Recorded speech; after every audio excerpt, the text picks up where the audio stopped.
안녕하십니까. 계속해서 대구에서 전해드리겠습니다. 대구와 경북 지역은 오늘 대체로 흐린 가운데 아침부터 종일 곳에 따라 비가 내리고 있습니다. 지금까지 강우량은 대구 2.5, 포항 6.2, 구미 1.5, 안동 3.5mm이고 밤까지 5mm 안팎 정도 더 내린 뒤 그치겠습니다. 낮 최고 기온은 대구 25.4도, 포항 24.5도, 안동 27도 등으로 어제보다 4, 5도 정도 낮았습니다. 내일은 대체로 흐린 가운데 경북 북부 일부 지역에 비가 내리는 곳이 있겠고 낮 최고 기온은 대구 29도 등 27도에서 29도의 분포를 보이겠습니다. 대구시 달성군 대구 국가산업단지의 일부 기반 조성 공사 현장에 도로와 상하수도 공사가 2달째 중단되고 있습니다. 법정 관리 중인 한 공사업체가 수억 원의 인건비와 장비 사용료 등을 체납했기 때문입니다. 윤영균 기자 취재했습니다. 대구시 달성군의 대구국가산업단지 조성 현장. 곳곳에 공사 자재가 쌓여 있고 잡초만 무성하게 나 있습니다. 오늘까지 도로와 상하수도 공사가 마무리돼야 했지만 한 건설회사가 공사인부와 장비업체, 식당 등에 임금과 사용료를 주지 않아 2달째 공사가 중단됐습니다. 피해자는 100여 명, 피해 금액은 9억 원 정도로 그나마 일부를 받은 사람도 다른 명목으로 돈을 받아야 했습니다. 이제 취업했는 걸로 서로를 다 넣어가지고 취업 월급조로 그런 식으로 식대비로 안 하고 그렇게 해주더라고요. 그분 좀 이상하다는 생각 안 드셨어요? 이제 그래라도 이제 저걸로 법정 관리로 들어가 있으니까 자기들은 그렇게라도 해야지 나온다. 이 업체는 시행사인 LH공사로부터 임금과 장비비 등의 명목으로 18억 5천만 원을 지급받았지만 절반 정도를 엉뚱한 데 써버렸습니다. 문제의 건설회사는 현재 법정 관리를 받고 있습니다. 수입과 지출에 관련된 모든 결정을 법원이 내린다는 의미입니다. 참다 못한 피해자들이 이달 초 법원에 이 건설회사를 조사해달라며 진정서를 냈는데 엉뚱하게 건설회사 간부로부터 전화가 왔습니다. 법원으로 진정 쓰는 게 있어가지고 그 진정서에 선생님이 전화번호를 넣어놨던데.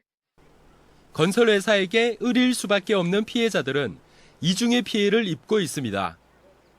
내용에 대해서 꼬치꼬치 묻고 하니까 이제 저 부분에 대해서 묻고 하니까 많이 좀 당황스럽고 전화가 한 통도 아니고 2통씩 오니까.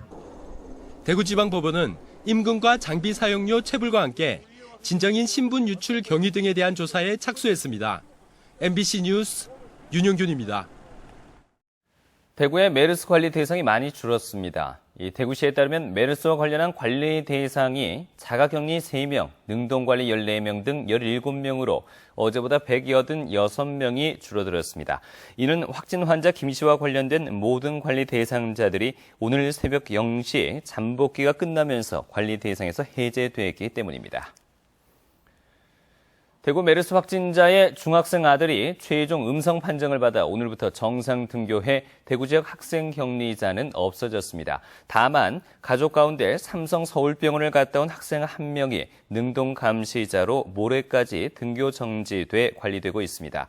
이에 따라 대구시 교육청은 다음 달부터 현장 체험학습과 수련 활동 등 그동안 중단했거나 연기한 각종 교육 활동을 정상화하고 외부에 폐쇄했던 학교 시설도 개방을 검토하기로 했습니다. 대구시는 8억 원의 예산을 투입해서 민간 전문가로 구성된 감염병 관리본부를 만드는 등 메르스 후속 대책을 발표했습니다. 또 경북대병원에 20병상 규모의 신종 감염병동을 증설하고 영남대병원과 가톨릭대학병원에 음압병상을 설치하기로 했습니다. 응급실 감염병 예방을 위해 응급실 출입 인원을 제한하는 한편 출입증을 나눠줘 무분별한 출입을 통제하기로 했습니다. 최근에 여교사를 때린 중학생 사건 기억하실 텐데요. 이 같은 교권 침해 사례가 끊이질 않고 있습니다. 그런데 이에 대한 대책으로 문제 학생들에 대한 강한 처벌이 주로 거론되고 있습니다. 과연 그 방법이 답일까요? 엄지원 기자가 보도합니다.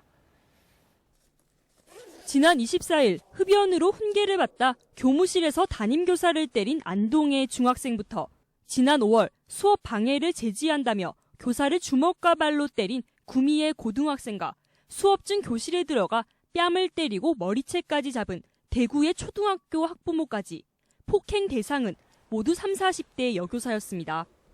실제 최근 5년간 폭행과 욕설 등 전국의 교권 침해 사례는 2만 5천 건인데 이 중 76.5%가 여교사에게 집중되고 있습니다. 상대적으로 힘이 약한 여교사에게 분노를 표출하고 있는 겁니다. 심지어 우울증, 정신과 치료 이 상황도 가요. 애들 감당이 안 되니까. 우울증 걸려서 휴직했다가 복직할 때 차에서 안 내려요. 너무 무서우니까. 교권 침해 사례는 10년간 2.5배나 증가했지만 대책은 여전히 없습니다. 학교는 대부분 미온적 대처나 교사에게 참을 것을 강요하는 분위기.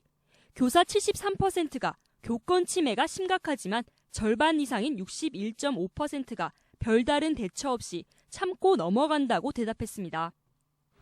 때문에 학생 처벌권 강화 등을 골자로 한 교권보호법 제정안이 3년째 국회에 계류 중인데 교사들은 이보다 앞서 학생과의 관계 회복이 더 중요하다고 강조합니다.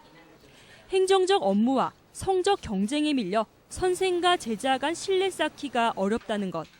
계속 진도를 나가야 되고 성적이 돼야 되고 이런 것이 예전보다 아주 많이 압박을 받고 교장, 교감 선생님들도 관리자들도 거기에만 신경을 쓰기 때문에 학생이 갖고 있는 개인적 문제, 교사의 개인적 문제 여러 가지 것들은 다 묻힙니다.